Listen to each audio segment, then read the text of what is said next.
संभल के सीजेएम विभांशु सुधीर को हटा के आदित्य सिंह को नया सीजेएम बनाया गया है। सरकार कहेगी कि एक रूटीन ट्रांसफर है, लेकिन हमारे यहाँ कोइंसिडेंस बहुत होता है। सीजेएम का अचानक से ट्रांसफर हो जाता है, कोइंसिडेंस है, और वो भी तब जब वो एक खास धर्म से नफरत के आरोपी कुछ एक पुलिस अधिकारी पर एफआईआर का आदेश देते हैं। अनुज चौधरी एफआईआर के ऑर्डर के बाद अचानक से गोरखपुर पहुंच जाते हैं, कोइंसिडेंस है।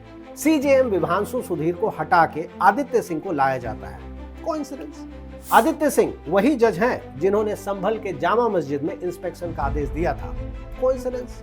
हालांकि वो दे सकते हैं, ये उनका अधिकार क्षेत्र है, शायद कोई आधार रहा होगा। अब ये कोइंसिडेंस है या गड़बड़ी, इसके लिए हम जस्टिस विपुल पंचोली के उदाहरण को समझते हैं। अब आप जस्टिस विपुल पंचोली को नहीं जानते होंगे, धीरज रखिए।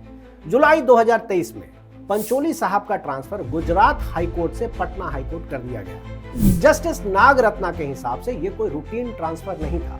वो ये बात इसलिए कह रही हैं क्योंकि जस्टिस पंचोली के बैकग्राउंड में गड़बड़ी की बात सामने आई है। याद रखिएगा कि हर एक जज का एक कॉन्फिडेंशियल रिपोर्ट बनता है और किसी भी हाई कोर्ट जज के ट्रांसफर से पहले उनका बैकग्राउंड सुप्रीम कोर्ट के सीनियर जजेस के पास रिव्यू होने के लिए जाता है, और उसी में जस्टिस नागरत्ना ने जस्टिस पंचोली के ट्रांसफर पर अपना ऑब्जेक्शन सामने रख दिया था।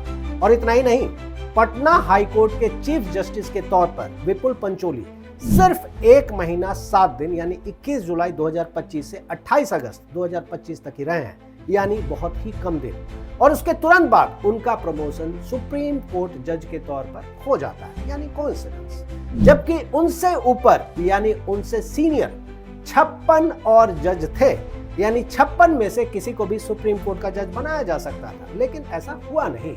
और ये सारी बात जस्टिस नागरत्ना ने अपने डिसेंट नोट में लिखा है।